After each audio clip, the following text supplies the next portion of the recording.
Добро дојде во студио за мојот колега Бранко Геровски, главен и одговорен уредник на Слободен печат, основач на Плюс Инфо, еден од најстакнатите, најважните новинари во Македонија. Но повод за ова интервју е инцидентот кој се случи пред некој ден во предкафичот Манда со Љупчо Палевски, поранешен бизнисмен. Сега не знам дали е бизнисмен. Тој ве потури со боја, со две бои всушност, боите на Македонија, со тоа сакаше да го покаже символот на шарената револуција и вие сте еден дел од тој символ. Зошто воопшто дојдовте пред Манда е прашањето, кој го поставува целата јавност и е поделена, зошто тоа се случи, зошто ова вам ви треба и така натаму? Да, морам да бидам искрен да кажам дека најголемиот дел од моите најблиски пријатели ме одвраќа од намерата Како што да дојдам. Одвраќаат од намерата да полемизирате, например, и со Сашо Политико, со години. Да, ќе се обидам да го објаснам зошто, мојот порив да го објаснам. Добро. По целата ситуација. Прво дел е, морам да бидам искрен, јас го почитував мислењето на сите мои пријатели и не можам да не го почитувам, бидејќи тие ми се всушност најблиските луѓе со кои живеам, работам и така натаму. Но решив тврдоглаво да постапам така како што постапувам вообичаено во животот, тоа е дел од мојот карактер. Јас сум интуитивец по природа, да правя во животот многу големи рационални анализи. Прво немаше воопшто да студирам новинарство, потоа немаше воопшто да ја напуштам мојата удобна позиција во НИП Нова Македонија да правам весници. Немаше да преминам кај Велија Рамковски, немаше да учествувам во многу ризични настани во кои учествував во животот. Немаше да постои Слободен печат, јас и вие можеби немаше да се познаваме, можеби ќе бев лекар, апотекар или било што е друго. Значи, едноставно, ја следам некаков свој порив во моментот и не пробам искрено некакви преголеми, ви наштетуваат. Свесен ли сте за тоа? Не. Не признавате? Не го признавам тоа. Добро. Во животот и кога правите анализи, кога ви води интуицијата, не страстите, понекогаш губите, понекогаш добивате. Јас знам за многу луѓе што правеле многу сериозни анализи во клучните потези во животот, било приватни, било лични, така натаму, и што изгубиле во животот многу повеќе од мене, односно јас сум бил многу повеќе од нив. Видете, тоа е нешто што тешко се објаснува, бидејќи животот си има некои своји правила, чудни патишта, инаку во конкретниот случај не се согласувам со тезата дека не треба да одговарам на провокациите и да се спротивставувам на луѓето какво што ги спомнавте, има и повеќе такви ликови во нашата јавна сцена, нели? Миленко Неделковски и така натаму многу други. Од една причина што многуми не ја забораваат. Многуми не ќе речат, како мојот пријател Ордановски, дека сум мазохист. Но и вели дека нашиот несовршен геро, како вели тој во колумната. И така натаму, меѓутоа забораваат дека не е проблемот во тоа кој е и каков е Љупчо Палевски, бидејќи тоа го знаат сите. Барем сите што малку подолго паметат и сите што малку се поупатени во некаква јавна сцена ако велите дека знаете какви се тие луѓе, зошто воопшто влегувате во конфликт со нив? Проблемот е што тие луѓе представуваат. Треба да се свати дека 10 години за време на овој режим, а во известна смисла и претходно, бидејќи и претходно ние не бевме многу среќна и претерано демократска држава, но особено во овие 10 години кога станавме, како да кажам, лулка на фашизмот во Европа, тоа ние бевме овие 10 години, и тие сите наши колеги, слободоумни колеги, да речам, се сведоци за сето тоа, тие луѓе, ние бевме соочени со една невидена агресија. Јас дури ми е непријатно и срам да сведочам за тоа, за агресијата со која бев соочен јас, и ако имав тешки моменти, непријатно ми е затоа што Знаете, кога се споредам, ја гледав Емил Рамковска вчера, се видов со семејството Рамковски при некој ден, знам за маките нека некои други луѓе, и сега јас да кажувам дека сум трпел вакви или онакви закани, ми доаѓа некако како дури непристојно, бидејќи многу луѓе други трпеле многу посериозни последици, страдале многу повеќе. Да. И сега, знаете, овие луѓе што настапуваат во јавниот дискурс, тие не се само приватни лица, и не се само обични, како да кажем, битанги, багри и така натаму. Но се пиони на човекот кој ги оркестрира, да. А тоа е Никола Груевски. Тоа е Никола Груевски или било кој друг. Не навлегувам во тоа точно кој ги оркестрира, може би да е Мијалков, може би да е некое трето лице. Во конкретниот случај со Палевски јас има информации дека станува збори за некои други. Добро, но Груевски во своите говори говореше за непријатели и со име и со презиме ги наведуваше. И сега овие луѓе всушност го представуваат, тие се символи на таа агресија, на тоа зло. И јас не можам себе си, како човек кој се смета за не храбар, не сум ја храбар особено, нешто посебно, нити сум нешто необичен, кој знае колку. И очисто дали не велите да сте се тепа? Да, не сум ја последен пат се тепа во шестлени и како ќе им така се натаму. спротиставите? На кој начин? Што е планот? Има ли план воопшто? Да, ќе ви кажам што беше конкретниот план. Добро. И што било и претходно конкретниот план. Значи, кога луѓето сакаат да ја демонстрираат таа своја агресија, јас имав чувство дека и се уште и во следната ситуација веројатно повторно ќе постапам така со сета своја тврдоглавост или мазохизам или глуповост или недоветност, како сакате речете, бидејќи тие луѓе мора да го демонстрираат и да го представат злото. Бидејќи тие се дел, тие се, како да кажам, символи на злото. Тие мора да јас дојдов на така наречениот дуел на со Палевски по некакви претходни постапки што ги спроведов. Прво бев под директна закана, што и беше јавно објавена на Facebook.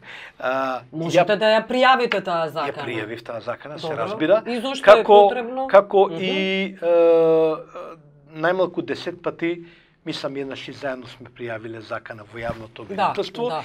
И знаете како завршија сите тие наши во пријави. Во филка или во ѓубре. Се разбира. Ниту еднаш, ниту во оној режим, ниту сега кога доде животот и така натаму, или во меѓу периодот кога го имавме оној пржински живот, нели? Никогаш ниједна од тие пријави не се реализираше. Просто почувствував потреба дека еден вид на отпор, еден вид на мој гест за да го покажам злото е да се изложим на злото. Знаете, и мазохистички, што би рекол не е мазохистички, тогаш да стоите и да ве поливаат со боја. Ќе ве потсетам на една сцена од еден филм. Сега после Ордански ќе напише дека сум уфилман мазохист, но тоа е се едно. Ги почитувам и таквите мислења. Но сцената е впечатлива, тоа е од филмот Нели Ганди, кога луѓето маршираат од северот на Индија кон морето на југот за да го прекршат законот за да земат Шака Соул, што им е забрането од британските колонизатори, и попад нормално ги чекаат полицајци за да ги тепат и да не го дозволат маршот. Тие уредно, еден по еден одат, сеќавате на таа сцена, и ги удираат двајца по двајца и доаѓаат следниот, и тоа трае часови. И добро, наместо физички да се спротивстават. И вие сега ќе речете... Овој гандиевски стил и нема никаква логика, зашто не се спротивставиле на ударот. Па инаку така е соборена британската империја во Индија на таков начин. На мирен начин, на гандиевски начин. Па знаете како сега, јас немам намера да покажувам мускули и сила таму кај што нема основа да се прави такво нешто. Но физички се изложувате, колега Геровски. Немам избор. Имате. Вашето оружје е пенкалот. Јас го користам секој ден тоа оружје и понатаму ќе го користам. И одлично го користите. Но повторно ќе речам немам избор, Добро. бидејќи немам намера да ја подвиткам опашката пред вакви битанги, пред луѓе кои сакаат дури и физички да се пресметаат со мене. И јас тоа не ми сум повеќе пати сум го искусил во животот. Не се плашам, сум бил тешко повреден во вршење на новинарска професија во животот. Сум имал такви И ќе го свршите судени другиот претходни. образ, сакате да кажете, не да разбирам. Не, Добро. немав намера да го свртам другиот Добро. образ. Јас дојдов да се оствари физичката закана кон мене, а физичката закана не беше Планот беше да потурање. стоите, Не беше потурање со туку боја. физичка присметка. Не, беше конкретно, имав повик да бидам присутен таму за да ми биде ударена Шамар. шлаканица, шамар. Да. И јас дојдов и потоа И ќе со стоевте? дискатија. Добро, ќе стоевте ако ви ако беше бев ударен нападнат, веројатно ќе се обидев да се бранам, А се вака разбира. зашто не се одбрани? Него... Тука е кваката на целата приказна. Мислите Тука дека сака да ве испровоцира? Тука е кваката за на да целата приказна. Јас вратите? се убедувам и имам такви некакви дојави, шпекулации и така натаму, дека јас доколку кренев рака воопшто, дури и ако кренев рака да избришам бојата, која не беше еколошка боја, тоа беше едното на лага после што се вртеше, туку беше класична мрсна боја, она за мачкање железо, која ми се слеваше во окото, имав едно неподносливо печење во окото во тој момент. Дури ни за тоа не ја кренав раката, бидејќи бев предупреден дека доколку кренам рака за било што, ќе се тоа протолкува, можеби реално е така како напад од моја страна, можеби ќе беше искористено за контранапад, не одбрана, туку напад. за Пака се Па да, затоа што толкувачите на законот кај нас, на тие недоветни толкувачи би ги рекол, сметаат дека ако некој ви истури чаша со течност која е боја, а можеби може да биде и солна киселина или нешто друго во главата, дека тоа не е напад, туку дека било, не знам, полевање или оштетување на просторот или така нешто. Кога на човек го тоа му се објаснува. прави, тоа е Кога- проблем. Кога се прави на институција, веќе тоа е... Да. Бев Добро. свесен и имав некакви шпекулации кои се надевам дека ќе ги проверам со помош на органите на нередот. Но вие сте Се уште разочаран, постојано пишувате од Оливер органите, Спасовски, да. министерот за внатрешни, кој Па видите не сега, реагира на не знам вашите како да ви кажам. пријави. Јас имав директни закани по животот и навистина во еден период во мојот стан очекував да тропнат наврата како што тропна, кај други луѓе и ги очекував вооружен, се разбира. Што значи тоа се разбира? Па И што има значи вооружен? вооружен, значи вооружен со оружје, спремен за ако бидам нападнат да се бранам. Имате дозвола за оружје? Се разбира, но немам оружје веќе за жал. Па со кое оружје да чекате? Тогаш имав, се случи една многу сомнителна провала во мојот стан, која беше пријавена и која беше регистрирана во билтенот на МВР. Многу чудна провала, не беа украдени, например, некаква посетна сума на евра, а беа откриени и фрлени на земја, беше украдено оружјето. Компјутери, лаптоп? Имав доста вредности дома, ништо не беше украдено. Добро. До ден денеска таа профила, значи изведено од врвни Врвно профили. професионално? Немаше ни една гребнатинка на бравата. Така што луѓето ја завршија својата работа кримтехника, до денеска не е расветлена, не бе расветлени смртните закани што ги добивав за моите деца уште во 2009 година, потоа следењето на мојата ќерка, провалата во просториите на Плюс Инфо, неколку пријави што сме ги пријавувале заедно, една во обвинителството, Да. една со колегата Петица рачени уредно во полиција, не знам, па не шета од ова станица во она станица. Заедно натаму. тогаш бевме во таа И полицска станица. просто не можам да најдам оправдување за ваквите нереагирања и не сум убеден дека нешто од сето ова не можело да биде расветлено, особено што во еден дел на тие активности беа вршени јавни кривични дела. Добро, тоа е во време на Груевски, на Јанкуловска. Што И се во време случува на сега? на пржинската влада и така натаму. Добро, сака да кажете дека тенденциозни се овие не. игнорирање од страна на Не министерот знам. Спасовски? Не, тоа таман работа. Добро, Јас, како ова го толкувате прашањето? Не знам, тоа е прашање за министерот Добро. Спасовски. Јас ќе му го поставам тоа прашање повторно и повторно и повторно. Зашто не побарате официјален прием како со својата тврдоглавост уредник на Слободен печат? Како... Па, знаете, на настанот што го коментираме денеска беа присутни, да не претерам, 20 на камери. Објавени се 5-6 видеа. Имаше веројатно 100 сведоци и ја не чувствувам потреба да барам прием кај министерот, кај кого инаку претходно уредно е приев за каната, кај него директно. И не чувствувам натаму потреба да барам никаков прием, ниту пак да одговарам било кому или да барам некој да дојде да му објаснам, бидејќи се е јасно. Добре, немаше униформирани полицајци, но информациите велат дека имало алфи.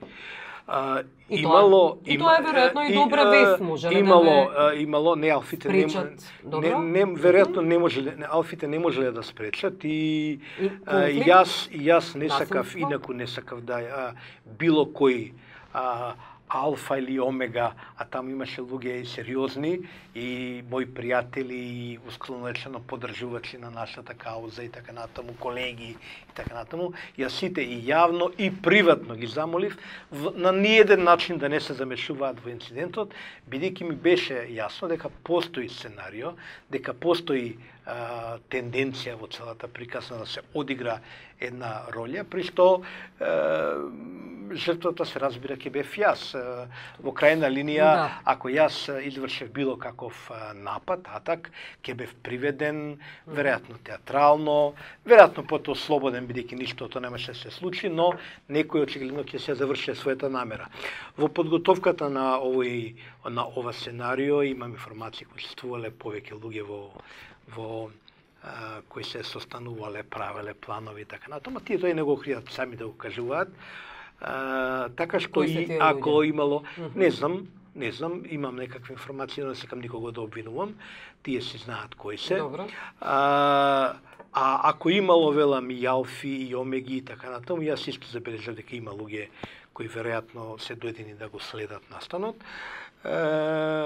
Факт е ноторен дека никој од нив не презеде ништо и јас сум за тоа благодарен, дека јас барав јавно никој да не преземе ништо. Сега, ако ме прашате дали полицијата можела да го спречи инцидентот, да спречи се што се случи, се разбира дека можела. Една од опциите која е, за која сте и вие свесен, всушност? Можеле ден предходно да ве приведат во полициска станица, да ве приведат, се разбира, да ве повикаат, да ве поканат? Да, на информативен разговор, да речеме. Да. Прашаат било што се случува. Исто тоа да ве спречат, на кој начин? Па не знам, веројатно. Постојат начини? Како не? Тоа го работат луѓето секојдневно. Кога се скараат маж и жена дома, после тоа или пред тоа ќе ги викнат, ќе ги предупредат, постојат предупредувања. Вршени се предупредувања во некои претходни инциденти кога луѓето ќе се скараат, па ќе се закануваат во ситуација не оди секоја се на суд. Нели? Или во крајна линија, овој настан беше јавно најавен. Значи, закажан. Луѓето не од моја страна. Значи, времето и местото беа определени од страна на напаѓачот. Добро. Сите знаеа за тоа. Вие знаевте, знаеа луѓе, знаеа новинари, знаеа обични луѓе. Целата јавност знае. Знае полицијата и сум извесен дека дури е и дополнително информирана скопската полиција дека ќе има таков настан. Ако сакале, јас не барав, но ако сакале да спречат било каков инцидент, доволно било да испратат тројца информирани полицајци, што е стандард на зелено пазарче, кој поминате денеска имате полицајци што се шетаат нормално како позорникари, нивното присуство, нивната униформа одвраќа од напаѓачот. Сега напаѓачот е во таква една сега сложена психичка состојба поради некои други околности што му се случуваат, што за тоа не можеме да тврдиме, но во принцип тоа е начинот на кој униформата, нели, ги одвраќа луѓето да направат инцидент. Вие не сте, ако сте ненормален човек, може да направите што сакате, да скокнете од шестикат, но ако сте нормален човек, нема да се осмелите никого да тепате или да правите било каков неред во присуство на полицаец. Нели дури ни со возило нема, ќе го врзате појасот пред полицаец ако гледате контрола. Или ако зборувате на мобилен. Ако мобилен ќе го криете мобилниот. Значи имало начини. Зошто не е постапено? Јас на вистина не сакам да шпекулирам, не можам да разберам зошто така не е постапено, а е факт дека јас тоа не го барав, ниту организирав. Имаше многу шпекулации. Геровски дошол со Алфи, не е точно. Ако имало Алфи, како да не биле Алфи? Нели? Дошол со целна редакција на Слободен печат, ноторна глупост, само фотографот мој дошол и тој ќе биде од мене и казнет поради тоа што го напушти работното место, бидејќи на целата редакција им нагласи дека не сакам никој да доваѓа таму и сите беа на своето работно место нормално работеа. Значи немаше ни еден човек. Со казни не мора да настапувате во такви чувствителни моменти. Така што сакам да кажам, тие шпекулации јас морав да ги отргнам, затоа што објективно тоа не беше намерата и не смеев да влезам во сценариото да јас бидам организатор на некаков напад на еден лик кој потоа беше представен како жртва на режимот на Заев, за кој заедно со мене го физички напаѓаме Палевски поради тоа што тој е во предистражна постапка во специјалното јавно бла бла бла бла бла бла и така натаму. Јас не сакав никому да му пружам задоволство, нити да направам штета, дури и политичка штета во крајна смисла, да се развие на таква приказна и веројатно тоа беше причина за делот нервозата што се разви потоа и во делот медиумите и така натаму. Особено во тие медиуми. Порталот Република ја објави таа приказна предварително, претходно што викаат българите предварително, дека сме дошли многу напагачи, па после повлекоа, бидејќи просто не можеше, бидејќи сите го снимаа настанот. Просто се гледаше што се случуваше. Добро, Балевски објави ваш мејл со поранешниот премиер Бранко Црвенковски. Вие не го пријавивте тој случај во изреагиравте некако? Јас го прво објавив на социјалните мрежи дека писмото мое до Црвенковски со содржина во која нема ништо спорно. Тоа автентично писмо. Е апсолутно автентично. Објавив на која адреса го имам испратено, меѓу друго тој на адреса на мој колега од тогашниот неделник Сега, бидејќи јас секоја сакав луѓето да знаат со колку комуницирам и што комуницирам, кој знае да не мислат луѓето дека правиме кој знае што и така натаму. И тоа го пријавив кај органот каде што всушност се води предистражна постапка за господина Палевски, мислам да на СЈО, и тоа е толку што според правилата на обвинителството можам да кажам за мојот престој во таа институција. Се друго потпишав изјава, како и сите други што биле таму, останува во рамките на СЈО. Да, добро. Околу Тодор Пендаров, тој се уште е вработен службеник во Собранието. Не грешам, така? Па не знам, јас добив информации дека е пензиониран. Веќе е пензиониран? Не знам, добив такви некои информации. Постојано пишувате дека работи во Собранието. Па, нема зашто јас да пишувам. Тој самиот го пишуваше, тоа пишуваше колумни во Утрински весник. Кога му се обраќате на Фејсбук, на тоа мислев. Пишуваше колумни, се подпишуваше како државен службеник. Таков сличен пример нема во... Добро, што сакате да постигнете со тие караници со Тодор Пендаров и взаемни навреди? И тоа ли е гандиевски стил? Не, тоа зошто е тоа ви е потребно? Не е тоа гандиевски стил. Тошо Пендаров изнесе серија навреди и клевети кои се однесуваат на вашата сопруга, на моето семејство, на вашето семејство, добро. Во моето семејство покрај покојната мајка имам и еден лично возрастен татко кој не е во состојба да биде дел од такви некакви проекти, фабрики и така натаму. Имам две возрастни деца кои не се политички ангажирани. Имам едно мало дете кое се уште мало да биде политичар, може ќе Да. биде. И имаме Ако е- едно куче во семејството кое е технички неспособно да извршува такви задачи, според тоа станува мојата сопруга. Станува збор за една емотивна полемика меѓу мене и Пендаров. Нивото не е предизвикана- баш соодветен на дефиниција за емотивна, така? Ги споменав навредите кои од двете страни. Па Може може да да ги се прочитаме каже секој и дневно. може да се каже и непристојна полемика Да. од двете страни, при што повторно не сме да се занемарат клучните факти. Имено можеме да зборуваме за нивото и го дефиниравме нивото, но од друга страна има факти, а фактите зборуваат дека јас бев изложен на клевети. И за тоа постои начин, колега начин? Геровски.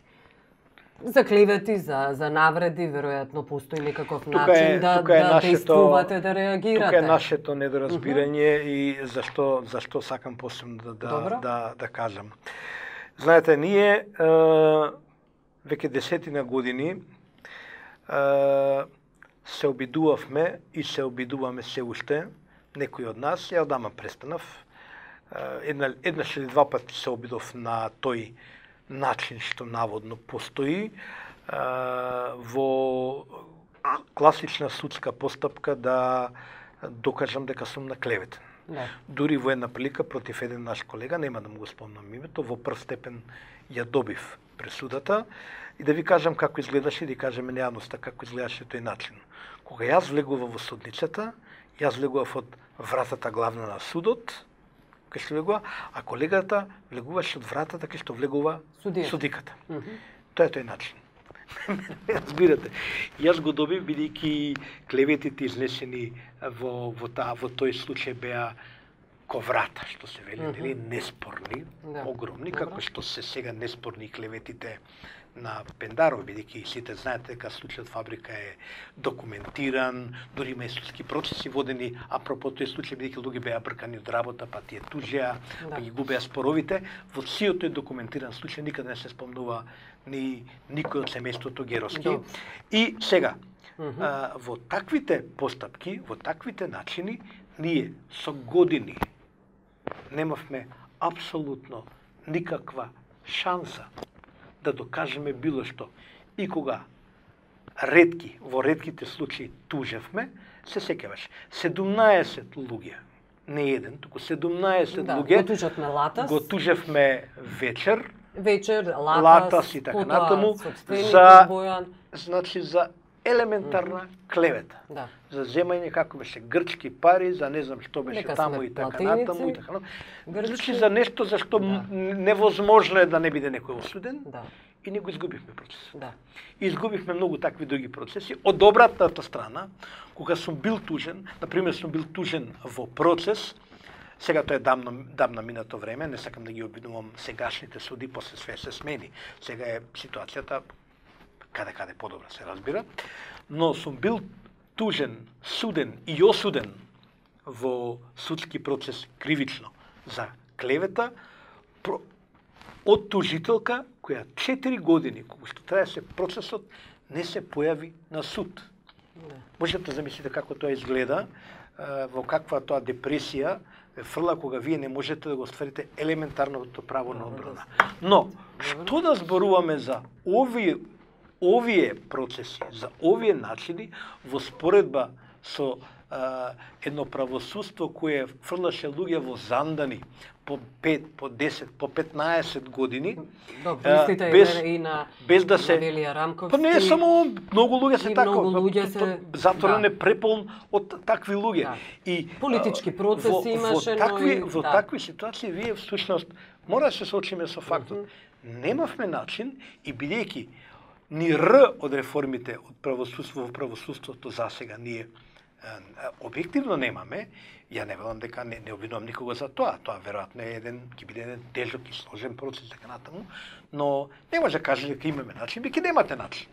Има работи што вие немате начин да ги направите. Сега, прашањето дали ќе одреагирате вака или онака, поред Ако сум одреагирал јас, преемотивно реагирате и тоа е дел од мојата, тоа е дел од карактерот, како што кажете. Така е, да. На Јас во принцип иначе ги повеќе ги сакам и повеќе се дружам со луѓе кои се емотивни. Јас луѓето кои ги сакате ве спречуваат санта мраз луѓе и така натаму, бидејќи таквите луѓе не просто знаете како. Ако друг бил во моја позиција како при овој инцидент, јас сигурно не би му осигурирал исто така да оди таму и така натаму, но да ви кажам искрено, не би го ценел. Ако би ја подвикал опашката, би рекол, па добро, знаеш, сега тој е ваков, тој е онаков, јас нема таму да отидеме. Зашто? Затоа што всушност на тој начин ние го легитимираме злото. На тој начин ние му дадовме сериозен, им дадовме крила во ветер во крилата на луѓе кои постојано не малтретира. Па сетете се, ова не е единствената акција. Нели, нашите колеги имаше на акција на плукање и на по улици навреди и така натаму. И сега знаете како е сега. Тие се луѓе затекнати и ја не можам никого да осудам за било која реакција. Некој бил збунет во таа ситуација и не знае, просто не знае како да одреагира. Вие одите полиција, одеднаш некој ве напаѓа, ве плука и така натаму. Јас сум имал прилика, седејќи со своето семејство во како да кажам, во Пелистер кафената, застанува еден идиот пред прозорецот, нели, и нешто таму ми вреви, а го знам човекот од повеќе прилики кои се канува, семејството нормално се вознемирува и јас сум сега, како да кажам, друга природа, да, не сум се разбира храбар. Тепречно во тој момент пламнувам, станувам, трчам по него со намера не знам што, и самиот, нели, и не размислувам, и не сакам да размислувам во тој потек, бидејќи, како да кажаме, тоа е прашање на реакција моментална, среќна околност негова или моја, и веројатно и на обајцата, бидејќи ова е. Добро, имате име, имате големо име. Што јас не можам да истрчам повеќе од 50 метра со тоа темпо и така заврши таа контролата треба да биде примарна во вакви ситуации, но тоа не ви е јака страна. Не е така, не е така. Јас мислам дека само контролата. Јас мислам дека целата јавност Јавноста е свесна е за хајките, за каните. Дозволете само да ви одговорам на прашањето. Каква е мојата контрола и само контрола? Јавноста можеше да се увери од видеоснимките, кога бев поливан со боја и така натаму. Не сакам да се фалам или нешто и така натаму, меѓутоа фактите зборуваат дека јас одржав максимална концентрација, само контрола. Не требаше воопшто да се појавите, тоа сакам да ви кажам. Не, јас не мислам така како вас. Добро, на тоа мислам. Вие кога ќе бидете навредени, повикани, ова, вие не се појавувате. Еве ве советувам, не се појавувате. Но јас и следниот пат им кажав ги, кога им заблагодарив на моите колеги што ме советува и така натаму, и што беа така фини, култни, пријатни. Па луѓето што ве сакаат, ве почитуваат. Благодарам се и идниот пат пак да ме советувате, идниот пат ќе ме советувате, пак ќе го направам. Добро. Ајде околу Заев. Вчера во Њујорк малку на шега кажа всушност дека слободата сега во новата Македонија со животот кој го донесе Заев и неговата влада, всушност ја нарече таа слобода дури поливањето со боја од страна Палевски кон вас. Кој да прашате во Македонија повеќе нема притисок, повеќе нема закани. Денеска има отчетност и одговорност од секој. Може да се постави секакво незгодно прашање, може да видите се што се случува, па дури и на Геровски како му истурат боја врз главата. Тоа беше денеска актуелно во Македонија, но сето тоа е слободата. Зашто вие прилично изреагиравте бурно и со право, се разбира. Емотивно. Да, но со право, сега веќе ова е со право. Еднаш е со право, еднаш не е добро. Да, но побаравте да се извини и тој се поправи во својата изјава, рече дека тоа е закана за слободата, за грозување на слободата на новинарите, вашата лична. Во ред, знаете, на човек може да му се случи гаф. и секому од нас се случуваат гафови. Вие дури мислите дека е мој гаф и дури повеќе тоа прекршок самиот факт што учествува во тој двобој, да го наречеме пред Манда. И значи луѓе сме, може човека се изгледа погрешно, може би имало некој претходен контекст на некаков претходен муабет и така натаму, но на што го слушавме беше грдо. И јас отворено му напишав на премиерот дека не, тоа не е слобода, тоа е анархија, а слобода е кога после таков гаф премиерот ќе му се извини на новинарот и ќе поправи грешката. Значи, човечки ја се сгреши, човечки да се поправи грешката. Тој тоа го стори. Тој тоа го стори промптно, брзо, по 15 минути, пошто имавме и мала комуникација по Viber, бидејќи дури и самиот не беше сосема сигурен дали тој толку сгрешил или ја толку погрешно сум разбрал така натаму, па некако се разбравме. Битно е што постапи крајно пријателски и коректно, така што тоа е на епизода што се разбира не менува ништо во како политичар прицепа, потоа пријателски. Во перцепцијата, одветно. не само како политичар, во перцепцијата на луѓето во принцип не треба да менува, бидејќи нема дилеми дека заедно во повеќе наврати, дури со овој што вие не го цените мазохистички гандиевски отпор во парламентот, ако се сеќавате, кога и самиот беше предмет нападнат на физички удар, покажа дека е човек кој има капацитет на, како да кажам, слободарски дух, демократски капацитет, така натаму. И сега, една изјава, Боже мој, и така натаму, ти се исправи, сето е окей во крајна линија. Не ве советуваше дека ова не е начин гандиевскиот стил да се упражњава на овој начин? Не да ви изненадам, не ме советуваше на такво нешто. Штета. Не ме советуваше. Јас го ценам тоа што не ме советуваше. Тоа и онака нема го послушате. Да го направам, и онака ќе го послушам. Добро, јас благодарам колега Геровски што бевте гостин. Благодарам на поканата.